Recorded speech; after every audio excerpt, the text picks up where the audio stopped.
Hi friends, நான் உங்கள் தோழி திவ்யா. இது சாட்டர்டே ஈவினிங் vlog தான். சாட்டர்டே ஈவினிங் ஒரு 6:45 இருக்கும். அன்றைக்கி நாங்கள் ஜஸ்ட் ஜூஸ் குடிக்க வெளியில் கிளம்பலாம் அப்படின்னு சொல்லி கிளம்பிட்டோம். வாரம் முழுக்க வீட்டுக்குள்ளேயே இருக்கிறோம் இல்லையா, இந்த மாதிரி வெளியில் கிளம்பி போகும்போது நமக்கு ஒரு ரிலாக்ஸேஷனாக இருக்கும் இல்லையா. நாங்கள் கிளம்பிட்டோம். என்னங்க ஈவினிங்கில் கூலிங் கிளாஸ் போட்டு போகிறீங்க, உங்களுக்கு கண்ணு தெரியுமான்னு கேட்காதீங்க. ரோட்டில் போகும்போது மண்ணடிக்கும், அதுக்காக தான் நான் கூலர்ஸ் போட்டு கிளம்பிட்டேன். நாங்கள் அன்றைக்கி பைக்கில் தான் போனோம். நாங்கள் ஷாப்பை ரீச் பண்ணிட்டோம். ஷாப்புக்கு வந்து பார்த்திங்கன்னா இங்கே நிறையா மில்க் ஷேக் இருக்கும், நல்லாயிருக்கும், டேஸ்ட் நல்லாயிருக்கும். நாங்கள் அடிக்கடி இங்கே வந்துட்டு போவோம். எங்களுக்கு என்ன வேணும் அப்படின்னு சொல்லி மெனு கார்ட் பார்த்து ஆர்டர் பண்ணிவிட்டு வெயிட் பண்ணிகிட்ருக்கோம். எல்லாமே ரீசனபிள் ப்ரைஸில் தான் இருக்கும். 50, 60, 70 அந்த ரேஞ்சில் தான் இருக்கும். எங்களுக்கு என்ன வேணும், ஒரு கோல்ட் காஃபியும் ஸ்ட்ராபெரி மில்க் ஷேக்கும் ஆர்டர் பண்ணிவிட்டு நான் மகா வெயிட் பண்ணிகிட்ருக்கோம். அங்கே பார்த்திங்கன்னா லிச்சி மில்க் ஷேக் இருந்தது, மேங்கோ மில்க் ஷேக் இருந்தது, அப்புறம் டேட்ஸ் மில்க் ஷேக் இருந்தது, அத்திப்பழ மில்க் ஷேக் இருந்தது. நிறைய மில்க் ஷேக் இருக்குது. நாங்கள் ஆர்டர் பண்ணது எங்களுக்கு வந்துடுச்சு. மாமா எடுத்துகிட்டு வந்துட்டாங்க. ஸ்ட்ராபெரியும் கோல்ட் காஃபியும் வந்துருச்சு. மகா ஸ்ட்ராபெரி எடுத்துக்கிட்டா, நானும் மாமாவும் கோல்ட் காஃபியை ஷேர் பண்ணிவிட்டோம். மகாவும் எங்களுக்கு கொஞ்சம் கொடுத்தாப்புல. இந்த ஷாப் எங்கே இருக்குதுன்னு பார்த்தீங்கன்னா, எங்கள் வீட்டிலேருந்து ஜஸ்ட் ஒரு 5 கிலோமீட்டர்ஸில் இருக்க ரோஸ் மில்க் ராஜா அப்படின்னு சொல்லிட்டு நானும் கோல்ட் காஃபி குடித்தேன். நம்ம வீட்டுக்குள்ளே இருந்தோம் அப்படின்னு சொன்னால் ஒரு மாதிரி போரிங்காக இருக்கும். நம்ம தனியாக இருக்கோம் சென்னையில். இந்த மாதிரி வெளியில் வந்தோன்னா ரிலாக்ஸேஷனாக இருக்கும். அதுக்கு தான் நாங்கள் வந்தோம். போகிற வழியில் ஜமாய் சொல்லிட்டு ஒரு ஷாப் இருக்குது எங்கள் வீட்டுக்கிட்ட. அங்கே போயிட்டு ஸ்நாக்ஸ் வாங்கலான்னு சொல்லி வாங்கினோம், பர்ச்சேசிங் பண்ணோம். அங்கே நிறையா ஸ்நாக்ஸ் வெரைட்டிஸ் இருந்தது, ஐஸ்கிரீம் இருந்தது. நாங்கள் வீட்டுக்கு வந்துட்டோம். என்ன பர்ச்சேசிங் பண்ணிட்டு வந்தோன்னா உங்ககிட்ட காட்டுறேன். ஸ்நாக்ஸ் எப்பயுமே அப்பா தான் ஊர்லேருந்து வாங்கி கொடுத்து விடுவாங்க. இப்போ கொஞ்சம் கேப் வந்துருச்சு, தீர்ந்து போச்சு. சரி, மகாவும் ஸ்கூல்லேருந்து வந்து சாப்பிடுவா, அதுக்காக தான் நான் வாங்கிட்டு வந்தேன். கார்ன் ஃப்ரை வாங்கினேன். அப்புறம் மாமா கேக் வாங்கினாங்க. மிக்சர் வாங்கினோம். அதுக்கப்புறம் இந்த மிக்சரோட ப்ரைஸ் பார்த்திங்கன்னா 90 ருபீஸ். அதுக்கப்புறமேட்டுக்கா மரவள்ளிக்கிழங்கு சிப்ஸ் இதுதான் வாங்கிட்டு வந்தோம். நம்மளும் வெறுப்பாக இருக்கும் போது சாப்பிட்லாம் இல்லையா. மோஸ்ட் ஆஃப் டைம்ஸ் நாங்கள் ஊர்லேருந்து வரும்போது சாரதாஸ்லேருந்து புவனகிரி எங்கள் அப்பா வாங்கிட்டு வந்து கொடுத்துருவாங்க. நான் மகாக்கு ஸ்கூலுக்கு ஃப்ரூட்ஸ் தான் வச்சு கொடுப்பேன். இது சும்மா ஃப்ரீ டைமில் ஈவினிங்கில் சாப்பிட்றதுக்காக. வீட்டில் எதுவுமே இல்லை, நமக்கே வெறுப்பாக இருக்கும்ல, அதனால தான் வாங்கினோம். மகா அப்போவே என்ன பண்ணிட்டா, கார்ன்ஸ் பாலை எடுத்து சாப்பிட ஆரம்பிச்சிட்டா. மகா பால் சாப்பிட்டுட்டே டிவி பார்த்துட்டு இருந்தா. மாமா ட்ரெஸ் சேஞ்ச் பண்ணி ஃபோன் பேசிகிட்டு இருக்காங்க. நான் வந்து அமேசானில் என்னோடய ப்ரொஃபஷ்னலுக்காக டிஜிட்டிக் கொரில்லா பேட் தான் ஆர்டர் போட்டேன். அது வந்துடுச்சு. அதை நான் அன்பாக்சிங் பண்ணிகிட்ருக்கேன். அன்பாக்சிங் ஃபுல் வீடியோ நெக்ஸ்ட் வீடியோவை நான் உங்களுக்கு அப்லோட் பண்ணுறேன். அதை செட் பண்ணியாச்சு. அதில் நான் ஜஸ்ட் வீடியோ எடுத்து பார்த்துட்ருக்கேன். நல்லாவே இருக்குது, எக்ஸ்பெக்ட் பண்ண அளவுக்கு இருக்குது. யூஸ் பண்ணி பார்த்துட்டு சொல்கிறேன். அது கூடவே ஒரு ரிமோட்டும் வந்துருச்சு. எப்பயுமே எந்த பொருள் ஆர்டர் போட்டாலும் அது வந்ததுக்கப்புறம் அதை இந்த மாதிரி யூஸ் பண்ணி பார்க்குறதுன்றது எனக்கு ரொம்ப பிடிக்கும். நான் அது எப்படி இருக்குதுன்னு சொல்லி அதை நான் பார்த்துட்ருந்தேன். இந்த மாதிரி நம்ம வீடியோ விலாக் எடுக்கும் போது வச்சுட்டு ரிமோட் கையில் இருக்க இந்த மாதிரி யூஸ் பண்ணலாம். இதோட ப்ரொஃபஷ்னலுக்கு யூஸ்ஃபுல்லாக இருக்கும். நாங்கள் ரூமில் வந்து கொஞ்ச நேரம் ரெஸ்ட் எடுத்தோம். மகா அவங்க அப்பாவை கூப்பிட்டு விளையாண்டுட்ருக்கா. நான் கிச்சனுக்கு போய் ரொம்ப நாள் ஆச்சு இல்லையா குக்கிங் வீடியோ போட்டு, உங்களுக்கு குக்கிங் வீடியோ போடலாம், சாரி ரொம்ப நாள் விளாக் போடலை அப்படின்னு சொல்லி வந்துட்டேன். இன்றைக்கி நான் என்ன டிஷ் செய்ய போகிறேன் அப்படின்னு சொல்லி பார்த்தீங்கன்னா, சிறுதானிய நூடுல்ஸ் தான் செஞ்சு காட்ட போகிறேன். இது ஹெல்த்தியான ரெசிபீஸ். வெஜிடபிள்ஸ், கேரட், கோஸ், கேபேஜ், பீன்ஸ் எல்லாம் கட் பண்ணி எடுத்துக்கிட்டேன். இது வந்து சுண்டல் மகாக்கு சாயங்காலம் வேக வச்சது, அதையும் இதில் ஆட் பண்ணிடலாம் அப்படின்னு சொல்லி எடுத்துக்கிட்டேன். சிறுதானியத்தில் இன்றைக்கி நான் செய்ய போகிறது தெனை. இதெல்லாம் ஊர்லேருந்து அப்பா தான் எங்களுக்கு வாங்கி கொடுக்குறாங்க. தெனை, வரகு, சாமை எல்லாமே இருக்குது. எல்லாருக்குமே நல்லது. நீங்களும் ட்ரை பண்ணி பாருங்கள்.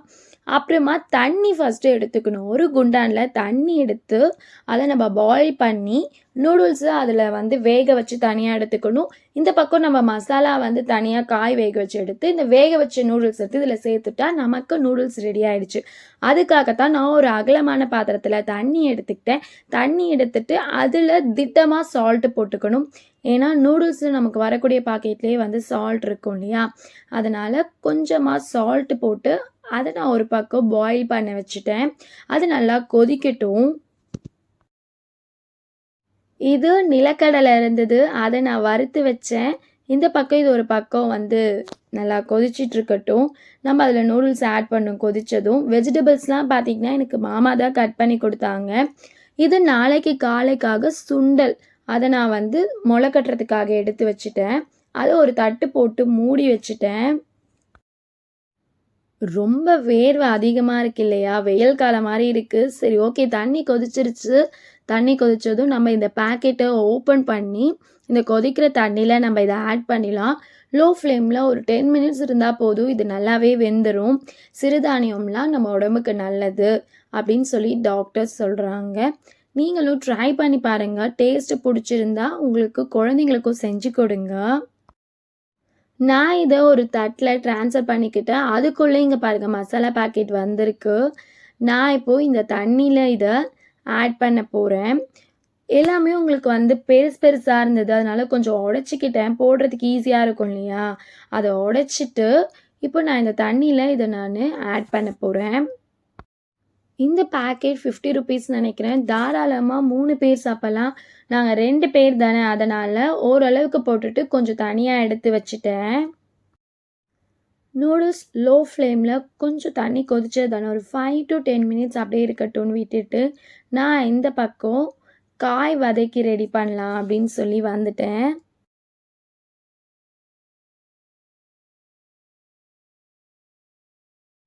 நல்லா அகலமான பாத்திரமாக எடுத்துக்கோங்க. நான் இந்த கடாய் எடுத்துக்கிட்டேன். கடாயை அடுப்பில் வச்சுட்டு கடாய் சூடானதுக்கு அப்புறமா அதில் எண்ணெய் போட்டுக்கோங்க. எண்ணெய் கொஞ்சம் காயட்டும். இந்த பக்கம் பாருங்கள், உங்களுக்கு நூடுல்ஸ் வெந்துருச்சு. எண்ணெய் காஞ்சதுக்கு அப்புறமா நீங்கள் அதில் கடுகு போட்டுக்கோங்க. கடுகு நல்லா பொரியணும். இங்கே பாருங்கள் பொரிஞ்சிருச்சு. இப்போ நம்ம கட் பண்ணி வச்சுருக்க வெங்காயம், ஃபஸ்ட்டு வெங்காயம் போட்டு நம்ம வதக்கிக்கலாம். வெங்காயம் ஒரு 5 மினிட்ஸ் வதங்கினதுக்கு அப்புறமா நம்ம வச்சுருக்க எல்லா வெஜிடபிள்ஸையும் இதில் ஆட் பண்ணிவிடுங்க. எல்லாத்தையும் ஒன்றா நல்லா கலந்து விடுங்க. நல்லா வதக்குங்க. நான் எப்பயுமே சொல்கிறது தான், வதக்கணும். எந்த அளவுக்கு நம்ம வதக்குறோமோ அந்த அளவுக்கு தான் டேஸ்ட் நல்லாயிருக்கும் இல்லையா. காய்கறி எல்லாத்தையும் ஒன்றா சேர்த்து வதக்கி விடுங்க. நமக்கு காயெலாம் ஒரு 5 மினிட்ஸ் இருக்கும், நல்லா வதங்கிடுச்சு. இப்போ அதுக்குள்ளே இருக்க அந்த மசாலா பாக்கெட்டை பிரித்து ஒரு பாக்கெட் இது ஃபுல்லாக போட்டுருங்க. அதில் உங்களுக்கு காரம், உப்பு எல்லாமே இருக்குது. அதில் நான் அப்படியே ஆட் பண்ணிட்டேன். இதை நல்லா ஒன்றா கலந்து விடுங்க. இப்போது இதில் நம்ம வாட்டர் ஆட் பண்ணணும். வாட்டர் ஆட் பண்ணி காய் கொதிக்கிறதுக்கு மட்டும் வாட்டர் சேர்த்தா போதும். நான் வந்து இந்த பெரிய கிளாஸில் 1 கிளாஸ் வாட்ரு வந்து இப்போ இந்த காய் வதங்கிட்டு இருக்கு, இல்லை மசாலா போட்டேன் இல்லைங்களா, இதில் ஆட் பண்ணுறேன். இது நல்லா உங்களுக்கு ஒரு 5 to 10 மினிட்ஸ் காய் வெந்து வரட்டும். நம்ம ஒரு தட்டு போட்டு இதை மூடி வச்சிடலாம். நாம் இந்த பக்கம் நூடுல்ஸ் ரெடி ஆகிடுச்சு. அடுப்பை ஆஃப் பண்ணிவிடுங்க. மாமா காயெல்லாம் வதக்குறேனா அப்படின்னு சொல்லி பார்த்துட்ருக்காங்க. எப்பயுமே மாமா எனக்கு கிச்சனில் ஹெல்ப்ஃபுல்லாக இருப்பாங்க. அவங்களுக்கு டைம் இருந்தால் காய் கட் பண்ணி கொடுங்கன்னா கட் பண்ணி கொடுப்பாங்க, மற்றபடி ஒன்றும் தெரியாது. நான் இந்த நூடுல்ஸை ஒரு வடித்தட்டு எடுத்து அதில் வடி வச்சுட்டேன். ஒரு கொஞ்ச நேரம் இது கூல் ஆகட்டும். இந்த பக்கம் காய் நமக்கு வெந்துட்டுருக்கு. ஒரு 5 மினிட்ஸ்க்கு அப்புறம் இதை ஓப்பன் பண்ணி பார்த்தீங்கன்னா நமக்கு நல்லா இது வெந்துருச்சு இல்லைங்களா. நான் தண்ணிலாம் உங்களுக்கு காய் வெந்திருக்க தெரியும், கம்மியாக இருக்குல்ல. இந்த ரெசிபி ரொம்பவே ஹெல்த்தியான ரெசிபி நான் சொல்வேன். ஏன்னா இதில் எல்லா வெஜிடபிள்ஸும் இருக்குது, நம்ம சிறுதானியமும் நம்ம இதில் யூஸ் பண்ணுறோம். அதனால் நீங்கள் கண்டிப்பாக ட்ரை பண்ணி பாருங்கள். இப்போ நம்ம இதில் நம்ம வச்சுருக்கக்கூடிய வேக வச்ச நூடுல்ஸை இதில் நம்ம சேர்த்துடலாம். உங்களுக்கு இந்த ப்ராசஸிங் ஒரு 5 to 10 மினிட்ஸ் தான் ஆகும். ஏன்னா ஏற்கனவே நமக்கு வந்து நூடுல்ஸ் வெந்துருச்சு, நமக்கு காயும் வெந்துருச்சு. இந்த மசாலா, இந்த நூடுல்ஸ், காய் எல்லாம் ஒன்றா வரணும், அவ்வளோதான். கொஞ்சம் தண்ணி இருந்தது பார்த்தீங்களா, அது எதுக்குன்னா அந்த உப்பு காரம்லாம் நூடுல்ஸ்லேயும் உங்களுக்கு மிக்ஸ் ஆகணும். அதுக்காக தான் நான் கொஞ்சம் தண்ணி அதில் இருக்கணும் அப்படின்னு சொன்னேன். இப்போ எல்லாத்தையும் ஒன்றா நல்லா மிக்ஸ் பண்ணி விட்டுட்டு ஆயில் கொஞ்சம் போட்டுருங்க. ஒரு 5 மினிட்ஸ் இது லோ ஃப்ளேம்லே இருக்கட்டும். இப்போ நான் 5 மினிட்ஸ்க்கு அப்புறம் ஓப்பன் பண்ணி கலர்றேன். நமக்கு எல்லாம் ஒன்றா மிக்ஸ் ஆகி டேஸ்ட் நல்லாயிருக்கும். நம்மளோட ஹெல்த்தியான எம்மியான சிறுதானிய நூடுல்ஸ் ரெடி ஆகிடுச்சு. நாங்கள் அன்றைக்கி நைட் இதை தான் டின்னராக சாப்பிட்டோம். எங்களோட டேவை ஃபினிஷ் பண்ணிட்டோம். நீங்களும் உங்களோட வீட்டில் ட்ரை பண்ணி பார்த்துட்டு எப்படி இருக்குன்னு எனக்கு மறக்காமல் சொல்லுங்கள். எங்களோட இந்த வீடியோ பிடிச்சிருந்தா மறக்காமல் எங்களோட சேனலை லைக் பண்ணுங்கள்.